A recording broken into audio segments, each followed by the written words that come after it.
മേപ്പാടിയിലേക്ക് പോവുകയാണ്. അരുൺ അമൃതനാഥ് അവിടെ നിന്നും ചേരുന്നുണ്ട്. അരുൺ, തിരിച്ചറിയാനാകാത്ത മൃതദേഹങ്ങൾ ഇപ്പോഴുമുണ്ട്. നെഞ്ചു പൊട്ടിക്കരയുന്ന ഒരുപാട് മനുഷ്യരുണ്ട്. കമ്മ്യൂണിറ്റി ഹാളിൽ നിന്ന് ഉൾപ്പെടെയുള്ള കാഴ്ചകൾ വേദനിപ്പിക്കുന്ന, നമുക്ക് പോലും കണ്ടു നിൽക്കാൻ കഴിയാത്തതാണ്. എങ്ങനെയാണ് അവിടുത്തെ കാര്യങ്ങളൊക്കെ ഇപ്പോൾ മുന്നോട്ട് പോകുന്നത്?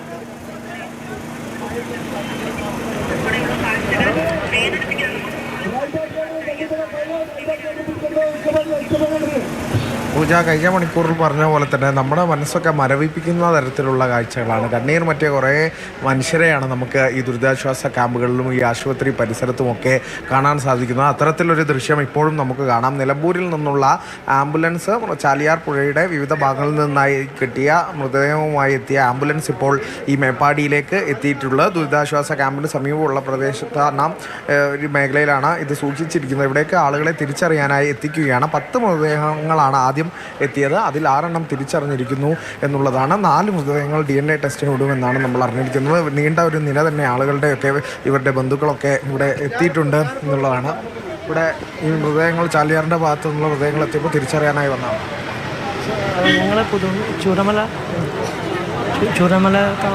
ഒരു സ്ഥലത്ത് താമസിച്ച ആൾക്കാരുണ്ട്.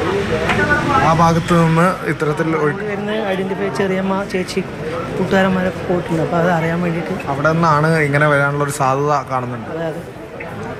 കുറേ ആ ഭാഗത്തുള്ള ആൾക്കാരൊക്കെ കുറേ പേര് വന്നിട്ടുണ്ട്. ആ ഭാഗത്തുള്ള ചൂരമലുള്ള എൻ്റെ മോനൊക്കെ പോയിട്ടുണ്ടായിരുന്നു. ചൂരമല ഭാഗത്താണ്. ചൂരമല ഭാഗത്തു നിന്ന് അവിടെ നിന്ന് വന്ന് അറിയാൻ വേണ്ടി ഐഡൻറ്റിഫൈ ചെയ്യാൻ വേണ്ടി അത്തരത്തിൽ കുറേ ആളുകളെ നമുക്ക് കാണാം. വളരെ വേദനിപ്പിക്കുന്ന കാഴ്ചയാണ്. നമുക്കൊന്നും വാക്കുകളില്ല. കാരണം ഇത് ഇവിടെ എത്തുമ്പോൾ പോലും പലരും അത് അവരുടെ മൃതദേഹം ആയിരിക്കരുതേ എന്ന പ്രാർത്ഥനയാണ്. അവരെവിടെയെങ്കിലും ജീവനോടെ ഉണ്ടാകും, രക്ഷപ്പെട്ടു വരുമെന്നൊക്കെ ഒരു ശുഭാപ്തി വിശ്വാസമാണ് അവരുടെ ഉള്ളിൽ. പക്ഷേ യാഥാർത്ഥ്യം നമ്മൾ കാണുന്നുണ്ട്. ഈ മുണ്ടക്കൈയുടെ ഒരു വ്യാപ്തി എന്താണെന്ന് നമുക്ക് അവിടുത്തെ ഈ ദൃശ്യങ്ങളിൽ നമുക്ക് കാണാം. അവിടുത്തെ നമ്മുടെ പ്രതിനിധികളൊക്കെ ഇപ്പോൾ സൂചിപ്പിക്കുന്നത് പോലെ തന്നെ അത് കേരളം കാണുന്നുണ്ട്. കേരളം കണ്ട ഏറ്റവും വലിയ ദുരന്തങ്ങളിലൊന്നായി തന്നെ മുണ്ടക്കൈ മാറുന്നുണ്ട്. അപ്പോഴും ഇവിടെ നിന്ന് രക്ഷപ്പെട്ട് പലരും എത്തുമോ എന്നൊക്കെ ഒരു പ്രതീക്ഷയിൽ കുറേ മനുഷ്യരെയാണ് നമ്മൾ ഈ ഭാഗത്തൊക്കെ ആയി കാണുന്നത്. അവരുടെ കണ്ണിൽ ഇനി കണ്ണീരില്ല എന്നുള്ളതാണ്.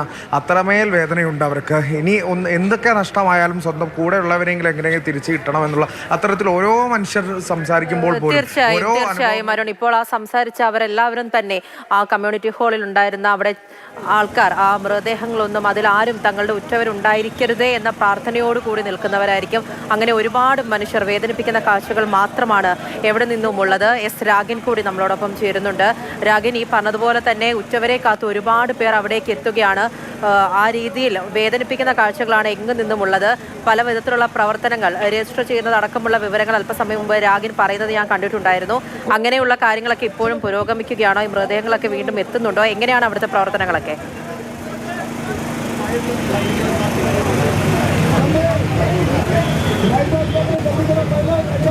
മേപ്പാടി കമ്മ്യൂണിറ്റി ഹെൽത്ത് സെൻ്ററാണ് ഈ പിന്നിൽ കാണുന്നത്. അവിടെയാണ് മൃതദേഹങ്ങളൊക്കെ തന്നെ സൂക്ഷിച്ചിരിക്കുന്നത്. പ്രധാനമായും നിരവധി പേർ ഇവിടെ അവരുടെ ബന്ധുക്കളെയും മറ്റുമൊക്കെ ഉറ്റവരെയും ഒക്കെ തേടി രാവിലെ മുതൽ തന്നെ ഇവിടേക്ക് എത്തിക്കൊണ്ടിരിക്കുകയാണ്. മാത്രമല്ല അല്പസമയം മുമ്പ് നിലമ്പൂരിൽ നിന്നും അതോടൊപ്പം തന്നെ പോത്തുകലിൽ നിന്നടക്കം കൂടുതൽ മൃതദേഹങ്ങൾ ഇവിടേക്ക് കൊണ്ടുവന്നു. അത് തിരിച്ചറിയുന്നതിന് വേണ്ടിയിട്ടുള്ള ശ്രമങ്ങളും അത് കാര്യങ്ങളും ഒക്കെ തന്നെ മറ്റ് ഏവരും ചേർന്ന് നടത്തി. അതിനുശേഷം മൃതദേഹങ്ങൾ ഇപ്പോൾ ഇവിടേക്ക് മാറ്റിയിരിക്കുകയാണ്. കാണാൻ കഴിയുന്നൊരു കാര്യമെന്ന് പറയുന്നത് അത്യന്തം സങ്കടകരമായിട്ടുള്ള ഉള്ളുലയ്ക്കുന്ന കാഴ്ചകളാണ് രാവിലെ മുതൽ നമ്മൾ കണ്ടുകൊണ്ടിരിക്കുന്നത്. കാരണം ഒന്ന്, ഈ ദുരന്തത്തിൻ്റെ ആഘാതം അത് ചെറുതൊന്നുമല്ല, വലിയ തോതിൽ ഏവരെയും ബാധിച്ചിട്ടുണ്ട്. അതിന് പുറമെയാണ് ഉറ്റവരെ കാണാനില്ല, അവരെവിടെയാണ് എന്നത് സംബന്ധിച്ച് അറിയില്ല. നമ്മൾ ഈ ലൈവൊക്കെ കൊടുക്കുന്ന സമയത്ത് പലരും നമ്മളുടെ അടുത്ത് വരുന്നുണ്ട്. അത് മാത്രമല്ല, ഇവർ ഞങ്ങളുടെ ബന്ധുക്കളാണ്, ഇവർ എവിടെയെന്ന് സംബന്ധിച്ച് ഒരു വിവരവുമില്ല എന്ന് ഇത് കൂടുതൽ പറയാൻ കഴിയുമോ ഈ മാധ്യമങ്ങൾ, അല്ലെങ്കിൽ നിങ്ങൾക്ക് കൂടുതൽ പ്രേക്ഷകരിലേക്ക് എത്തിക്കാൻ കഴിയുമോ, ആളുകളിലേക്ക് എത്തിക്കാൻ കഴിയുമോ? അങ്ങനെയെങ്കിൽ വേഗത്തിൽ ഇവർ എവിടെയുണ്ട് എന്നത് സംബന്ധിച്ചുള്ള വിവരം ഞങ്ങൾക്ക് ലഭിക്കുമെന്നൊക്കെയാണ് അവർ പറയുന്നത്. കാരണം അനിശ്ചിതത്വത്തിൻ്റെയും ആശങ്കയുടെയും ഒക്കെ ഒരു നിമിഷങ്ങളാണ് അവരെ സംബന്ധിച്ചിടത്തോളം ഉള്ളത്. പല കാഴ്ചകളും സങ്കടകരവുമാണ്. എന്തായാലും ഈ ചേതനയറ്റ ബന്ധുക്കളുടെ ചേതനയറ്റ മൃതദേഹങ്ങളൊക്കെ കാണുമ്പോൾ കൈവിട്ടു പോകുന്ന, പൊട്ടിക്കരയുന്ന നിലയാണ് അവരെ സംബന്ധിച്ചിടത്തോളം ഉള്ളത്. വിങ്ങലും തേങ്ങലും ഒക്കെയായി അവർ ഈ കഴിഞ്ഞ ദിവസങ്ങളിലൊക്കെയായി കഴിച്ചുകൂട്ടുകയാണ്. അത്യന്തം ഇപ്പോഴും ഈ പ്രദേശത്താകെ ഇപ്പോഴും കേൾക്കാം ആംബുലൻസ് ആംബുലൻസുകൾ ചീറിപ്പായുന്ന ശബ്ദമാണ് ഈ മേഖലയിൽ ആകെ തന്നെ ഉള്ളത്. ആംബുലൻസുകൾ വരുന്നു, വിവിധ ഇടങ്ങളിൽ നിന്ന് മൃതദേഹങ്ങൾ കിട്ടുന്നു, അതുമായി ഇവിടേക്ക് എത്തുന്നു. പോസ്റ്റ്മോർട്ടം നടപടികൾ തൊട്ടടുത്ത് തന്നെയാണ് ക്രമീകരിച്ചിരിക്കുന്നത്. ബന്ധുക്കൾ തിരിച്ചറിയാൻ മറ്റൊരു സ്ഥലത്ത് എത്തുന്നു. പല ആളുകളും ഇവിടേക്ക് എത്തുന്നു. കാരണം ഈ ഒരു കുടുംബം തന്നെ അതെ രാഗിന് ഒറ്റ രാത്രി കൊണ്ട് എല്ലാം നഷ്ടപ്പെട്ടു പോയ മനുഷ്യർ മാത്രമാണ് അവിടെയുള്ളത്. അക്ഷരാർത്ഥത്തിൽ മേപ്പാടി ഒരു ശ്മശാന ഭൂമിയാകുന്ന കാഴ്ചയാണ് കാണുന്നത്. അച്ഛൻ, അമ്മ, മക്കൾ, സഹോദരങ്ങൾ, പ്രിയപ്പെട്ടവർ, സുഹൃത്തുക്കൾ എല്ലാവരും തന്നെ നഷ്ടപ്പെട്ട അവരെവിടെയാണ് എന്ന് അന്വേഷിച്ചെത്തുന്ന കുറേ മനുഷ്യരാണ് അവിടെ മേപ്പാടിയിൽ ആകെയും ഉള്ളത്. വേദനിപ്പിക്കുന്ന കാഴ്ചകളാണ്. പോത്തുകല്ലിലെ ദൃശ്യങ്ങൾ നമ്മളെല്ലാം നടുക്കുന്നതാണ്. കാരണം ഉറ്റവരും ഉടയവരും ഇല്ലാതെ കുത്തി ഒലിച്ചെത്തുന്ന മൃതദേഹങ്ങൾ സ്വന്തം ജീവൻ പോലും പണയം വെച്ച് കരക്കടുപ്പിക്കുകയാണ് ഒരു കൂട്ടം മനുഷ്യർ. ഉടുതുണി പോലും ഊരി നൽകി ചിന്നിച്ചെതറിയ മൃതദേഹം വാരിക്കൂട്ടി അവർക്ക് അവസാനമായി നൽകാവുന്ന സംസ്കാര ചടങ്ങുകൾക്ക് നേതൃത്വം നൽകുന്ന ഈ മനുഷ്യർക്ക് ഒരു ബിഗ് സല്യൂട്ട്.